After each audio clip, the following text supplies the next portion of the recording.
Olá, tudo bem? Seja muito bem-vindo ao meu canal. Eu sou o pastor Magno Lessa e neste momento nós estaremos estudando a lição de número 4, que tem por título Missões Transculturais no Novo Testamento. Vamos aqui para o textuário, que se encontra em João capítulo 3, versículo 16. Porque Deus amou o mundo de tal maneira que deu seu Filho unigênito para que todo aquele que nele crê não pereça, mas tenha a vida eterna. Nesse texto em que lemos, nós conseguimos ver aqui a grandeza da salvação. A salvação é grande em virtude de sua origem, a salvação é grande porque Deus nos amou, em virtude de sua extensão, ele amou o mundo, em virtude de sua entrega, ele deu o seu Filho unigênito, em virtude de sua promessa para que todo aquele que nele crê não pereça, e em virtude da sua dádiva, que é a vida eterna. A verdade prática diz: a natureza missionária de Deus pode ser vista ao fazer de seu Filho único um missionário e da igreja a sucessora dessa sublime tarefa, como a gente percebe registrado ali no livro de Atos dos Apóstolos, a igreja como continuadora da missão iniciada por Jesus. Vamos aqui para os objetivos. Eu sempre gosto de apresentar os objetivos e você, quando for ministrar a sua aula também para a sua classe, apresente os objetivos, porque assim as pessoas terão mais clareza e ficará mais didático. Então, o primeiro objetivo será revelar o Deus missionário no Novo Testamento. O segundo objetivo, mostrar as missões nos evangelhos e em Atos dos Apóstolos. E por fim, no terceiro lugar, enfatizar a missão cumprida nas cartas e também no livro de Apocalipse. Vamos comigo então embarcar nessa importante lição. Antes de começar, eu gostaria de te pedir encarecidamente, nos ajude compartilhando, se inscrevendo e também curtindo, para que o YouTube entenda que o vídeo é relevante e direcione esse vídeo a mais pessoas, e assim Deus vai sendo glorificado, tá? A palavra-chave, então, que norteia toda a nossa lição é a palavra Novo Testamento. O Novo Testamento, ele aparece na Bíblia cristã, protestante ou na Bíblia católica. Os judeus, que ainda esperam o Messias, não consideram o Novo Testamento. Eles possuem apenas a Bíblia hebraica ou o texto do Antigo Testamento, que é igual ao nosso, sendo que na Bíblia hebraica a disposição dos textos aparece aí de maneira diferente. Vamos à introdução então. Então, no Novo Testamento, o Senhor Jesus foi o primeiro missionário enviado pelo Pai. Isso sem dúvida. Eu disse em uma outra aula que Jesus é o nosso maior modelo missionário, sem dúvida nenhuma. Nós devemos olhar para Cristo. Não por acaso, no Evangelho segundo Marcos, capítulo de número 8, Jesus diz assim: se alguém quiser vir após mim, ou seja, vir depois de mim, Jesus deve ir na frente e nós que somos seus discípulos devemos tê-lo como ponto de referência, devemos olhar para ele. Jesus, portanto,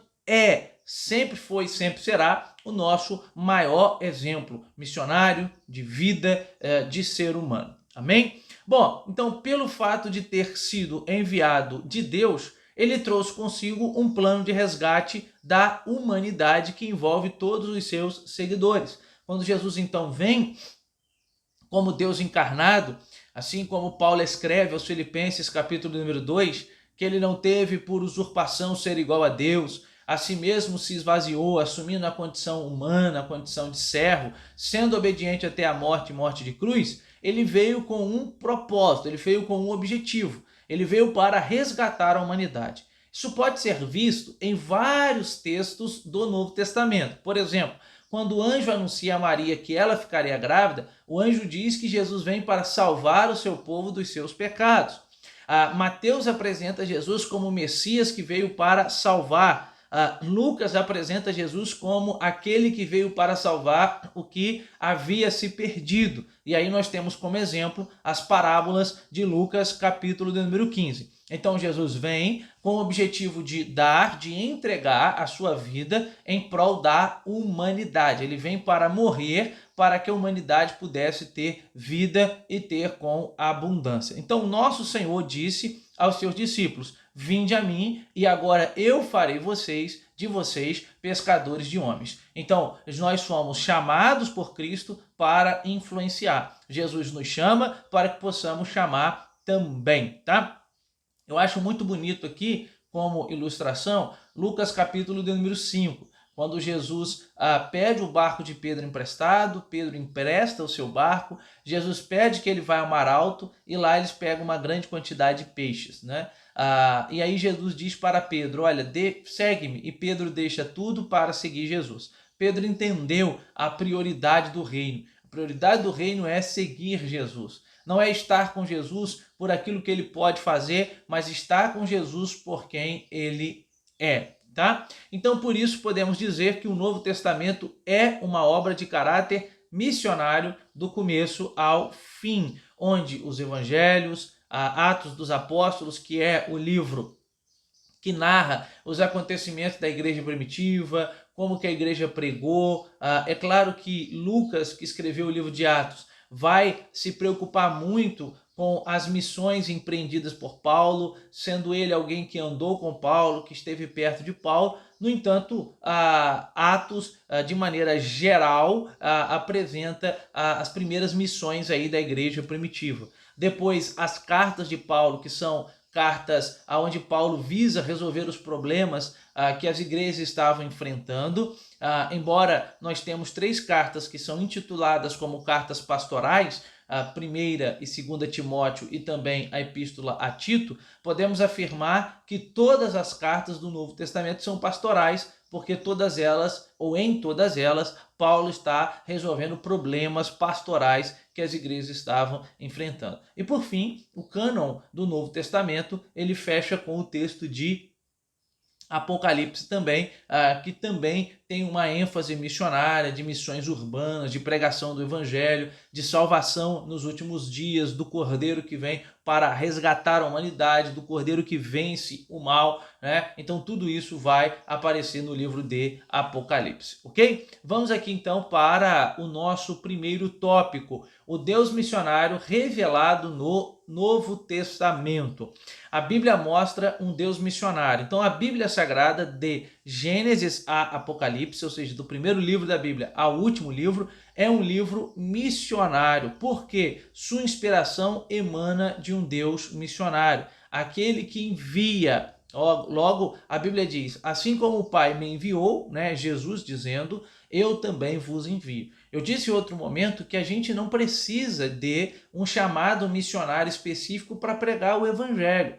Você não precisa que Deus envie para você um anjo do céu, para que Deus envie um profeta na sua casa, fale diretamente com você para você fazer a obra missionária. As missões, elas estão onde você está. Aonde você está, ali é o seu campo missionário. Talvez você não tenha um chamado específico para ir a outro país, a outra cultura, o que nós chamamos de missões transculturais. Mas isso não pode ser desculpa para cruzar os braços e não fazer absolutamente nada. Que possamos então levantar as mangas e trabalhar em prol da seara do Mestre. Deus conta conosco. Deus não precisa de nós, né? Precisar revela uma ideia de dependência. Deus não depende de nós, Deus não depende da obra criada. Agora, Deus sim quer contar conosco. Então, no Antigo Testamento, Israel foi um instrumento usado por ele para alcançar o objetivo divino, mas Israel não alcançou. Disse também na aula passada que, infelizmente, Israel, que foi o povo escolhido por Deus com a finalidade de ser exemplo para as outras nações, acabou pecando, acabou não cumprindo o desígnio de Deus para si, não foi exemplo para outras nações, né? Infelizmente isso aconteceu. No entanto, a partir do Novo Testamento, Deus passou a usar a igreja Com qual finalidade? Cumprir o propósito missionário. Lembra que no livro de Atos, no capítulo de número 1, Jesus faz uma promessa. E qual é a promessa? Que eles deveriam esperar em Jerusalém até que do alto eles fossem revestidos de poder. Então, qual a finalidade do recebimento de poder?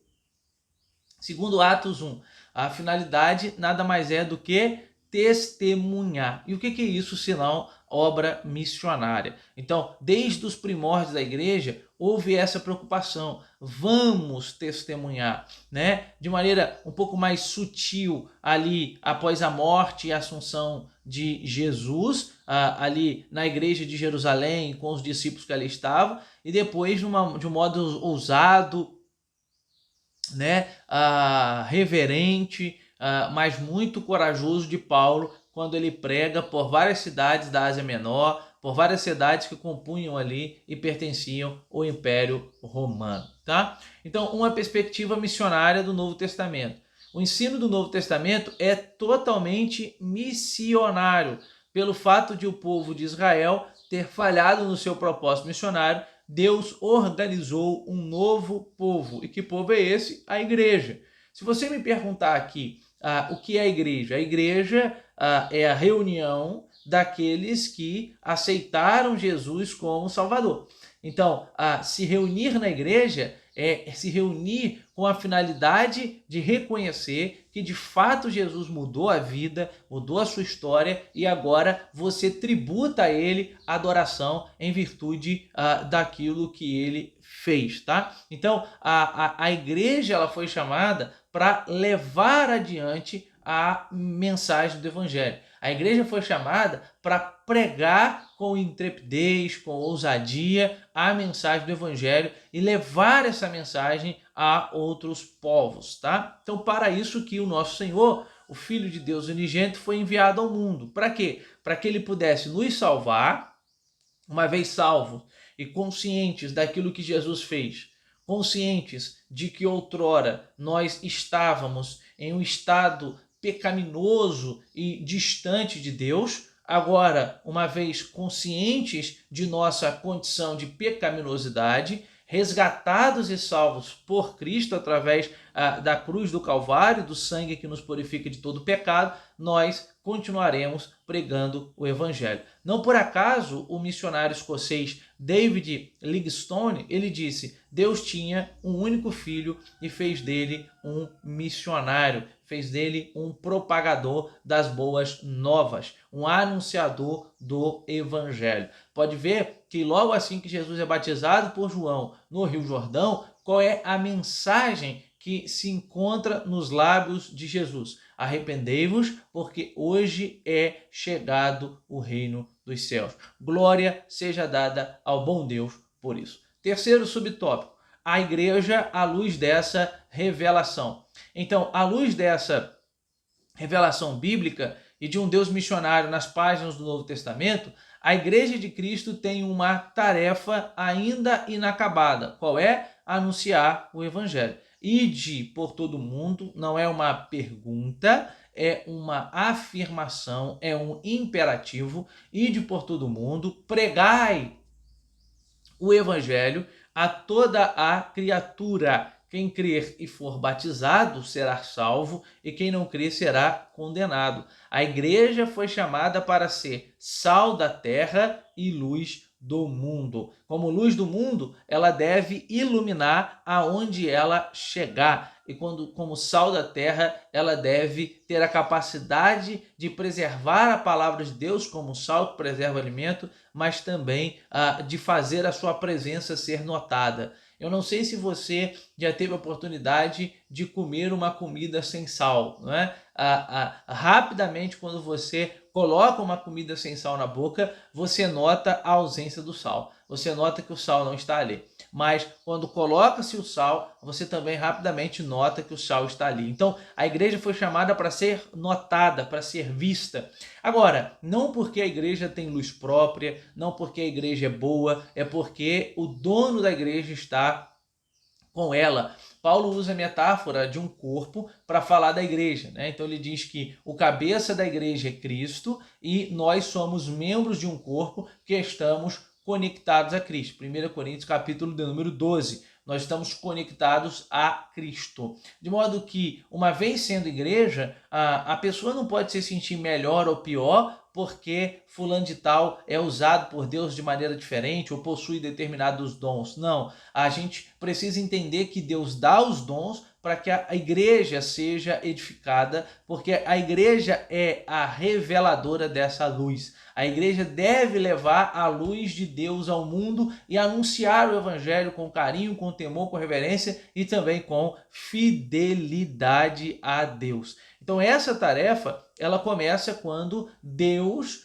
em sua infinita bondade, em sua graciosidade, envia o seu único filho com a simples finalidade de morrer por cada um de nós, tá? Então, a igreja não pode negligenciar a sua missão. Negligenciar isso é ser individualista, é ser egoísta. Eu não posso querer ter algo bom para mim e eu ser incapaz de compartilhar isso com outra pessoa, tá? Bom, vamos aqui para o tópico 2. Missões nos evangelhos e em Atos dos Apóstolos. Vamos olhar aqui nos evangelhos. Então, de acordo com os evangelhos, Mateus, Marcos, Lucas e João, lembrando que eles não aparecem no Novo Testamento em ordem cronológica, tá? Hoje, acredita-se que o evangelho de Marcos seja o primeiro evangelho que foi escrito.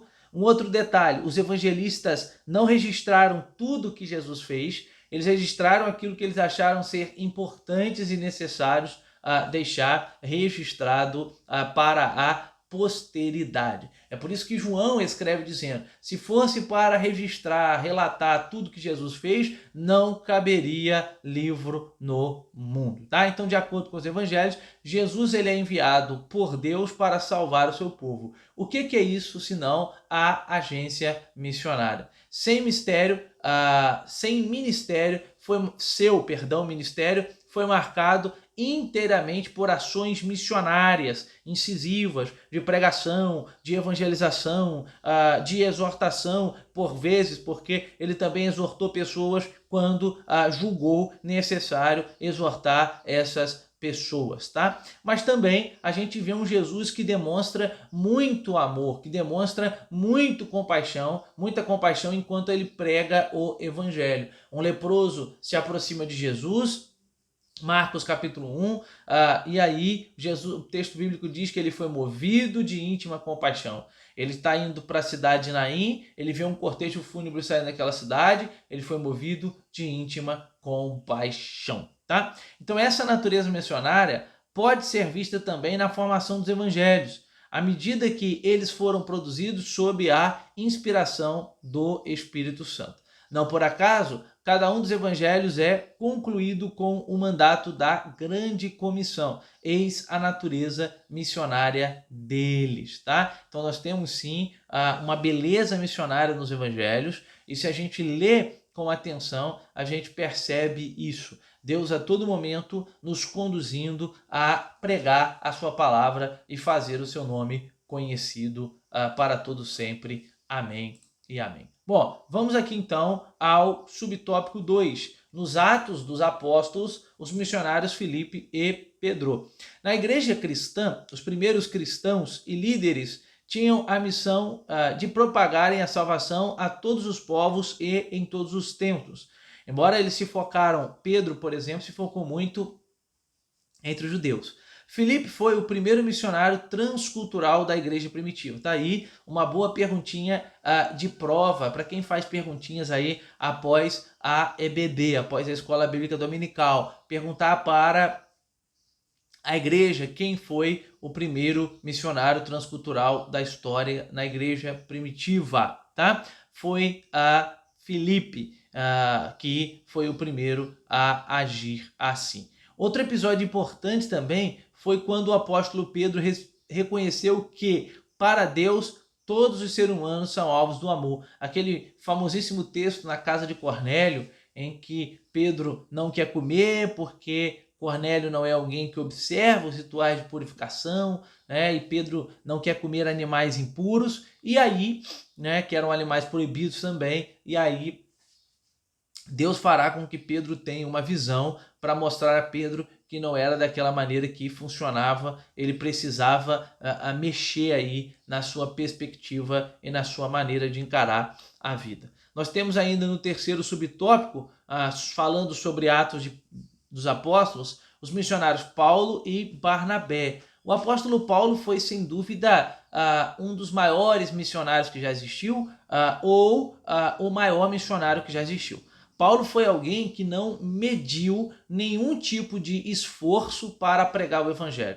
Ele estava, ele ia e ele dava o seu melhor naquelas cidades. Às vezes, para chegar a uma cidade, era necessário embarcar em um navio, era necessário dias em alto mar para conseguir chegar, mas ali estava o apóstolo dos gentios pregando o evangelho. Quando ele não podia pregar, por exemplo, na praça, ele arrumava um outro lugar para pregar, ou quando ele não podia pregar nesse outro lugar mais reservado, ele pregava na praça. E ele enxergava todo momento como um momento oportuno para fazer o nome de Deus ser glorificado, tá? Então, até o final da sua vida, Paulo foi fiel a Deus. Em Atos, vemos que atrás de seu ministério, a primeira igreja estendeu-se a todos os povos, culturas, nações estabelecidas naquela época.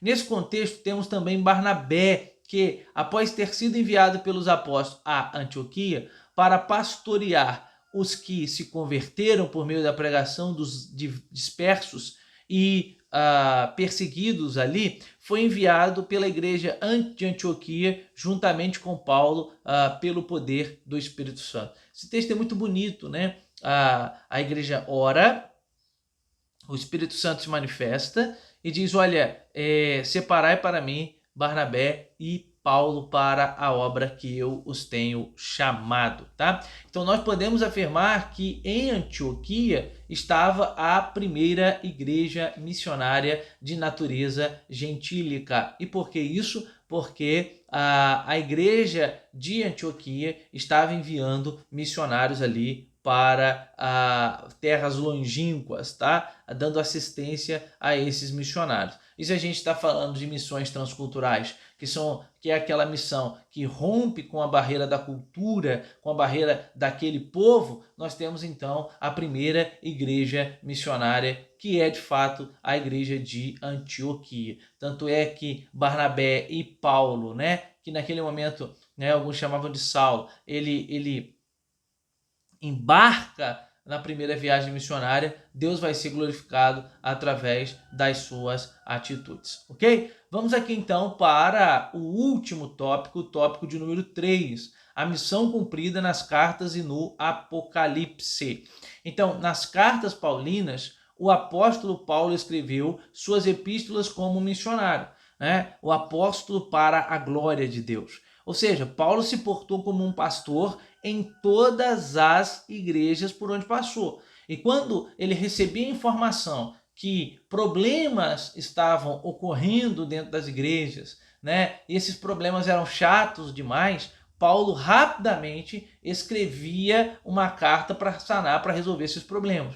Quando Paulo não podia estar presente, Paulo enviava algum companheiro fiel, algum companheiro leal a ele, para que pudesse obter informações da igreja, daquilo que estava acontecendo, e assim então, com essas informações, Paulo escrevia a sua carta. Então, seu objetivo missionário era instruir nos assuntos doutrinários e práticos as igrejas que ele plantava. Ele não deixou as igrejas à mercê, ele não deixou as igrejas à revelia. Pelo contrário, Paulo se fez presente nessa igreja. Se a presença dele não se dava fisicamente, porque às vezes ele estava num lugar muito distante, que ele não conseguiria chegar, a presença dele se fez por meio de cartas, e por meio dessas cartas ele auxiliava, ele ajudava, ele instruía, ele amparava as igrejas. Por exemplo, a carta aos Romanos é uma carta em que a universalidade do pecado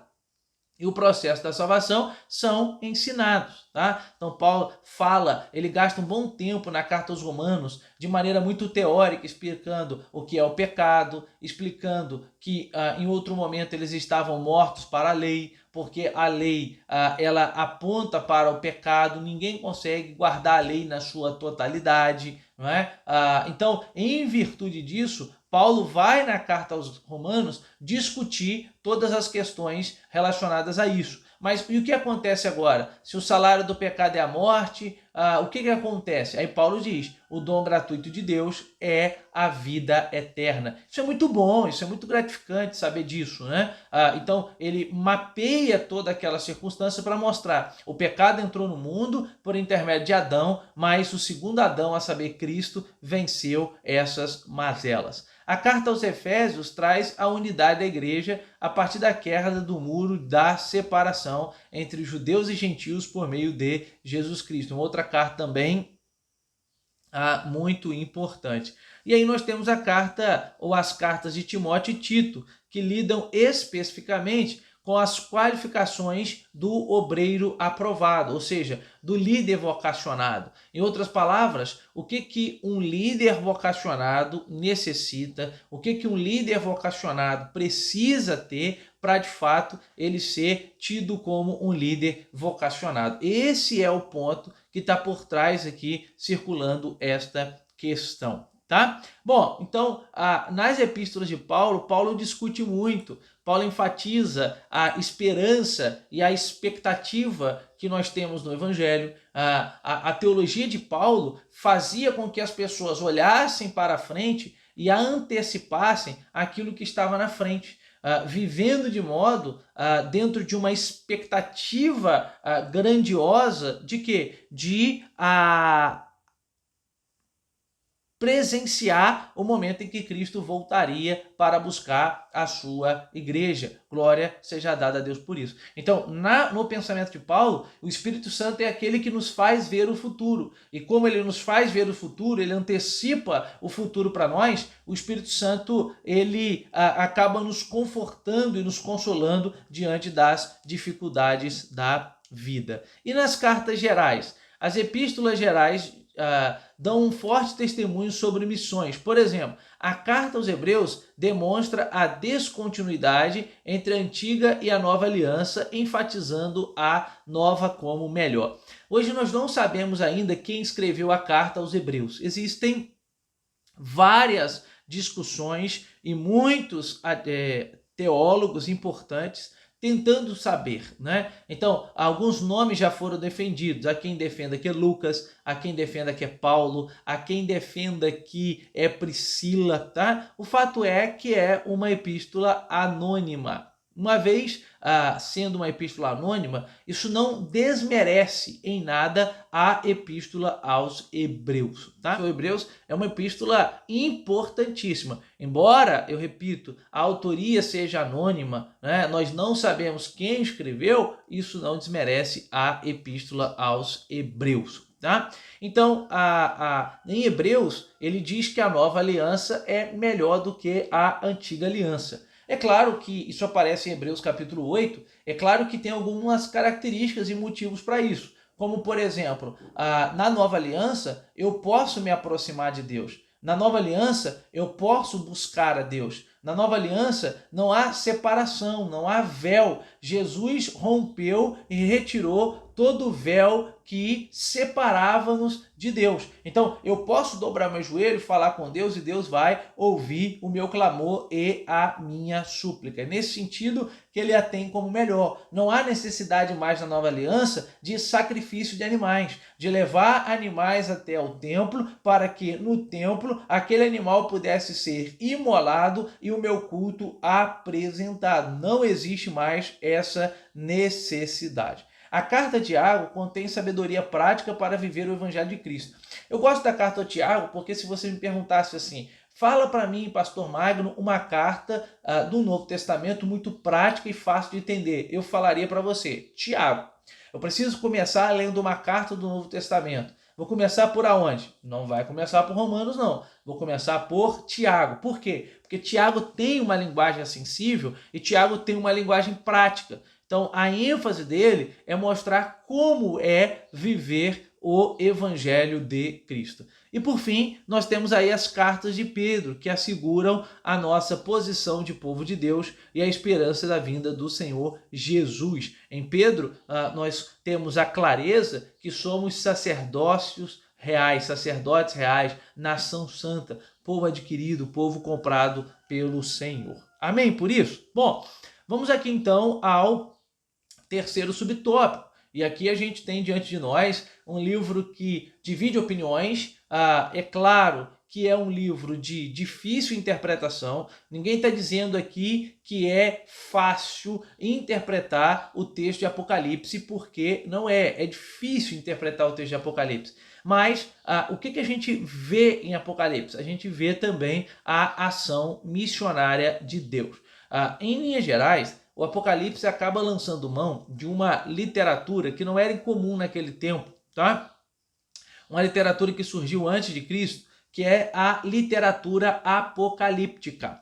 Então, outros povos ali também lançaram mão dessa literatura. E Apocalipse lança. Só que as imagens, elas são notórias, legais e bacanas, mas eu preciso entender que as imagens que aparecem em Apocalipse querem nos comunicar uma verdade. Seja as cores, seja os números, por exemplo, querem nos comunicar uma verdade. E aí, em Apocalipse, a verdade que a gente tem é que parece que o mal está prosperando, parece que o mal vencerá, parece que o mal vai prosperar, mas em um determinado momento Deus intervém, tá? Então, no livro de Apocalipse, o Senhor Jesus revela ao apóstolo João a conclusão da sua longa jornada e o destino de toda a raça humana. As 7 igrejas localizadas na província da Ásia Menor, que serão tratadas no capítulo 2 e 3, devem ser vistas como igrejas missionárias. Nesse sentido, o apóstolo João relata que Deus se interessa pela salvação de todos os povos, tá? Então, Apocalipse também nos chama para isso. Não fique triste, não se atemorize, não fique desanimado, porque parece que o mal está prosperando. Saiba que, segundo Apocalipse, Deus é poderoso para, com a palavra da sua boca, destruir qualquer resquício do mal que exista. Mas Deus, por liberdade conferida a nós, acabou permitindo que o mal entrasse no mundo. Mas Deus é poderoso, né? E no final, Apocalipse nos garante que o Cordeiro de Deus, ele vai vencer. Ou seja, Deus vence no final. O Cordeiro vence no final. Glória a Deus por isso. Eu penso, meu querido irmão, minha querida irmã, que isso é absurdamente acalentador, né? Consolador, saber que a vida tem os seus percalços, a vida tem as suas dificuldades, mas nós não estamos sozinhos aqui não,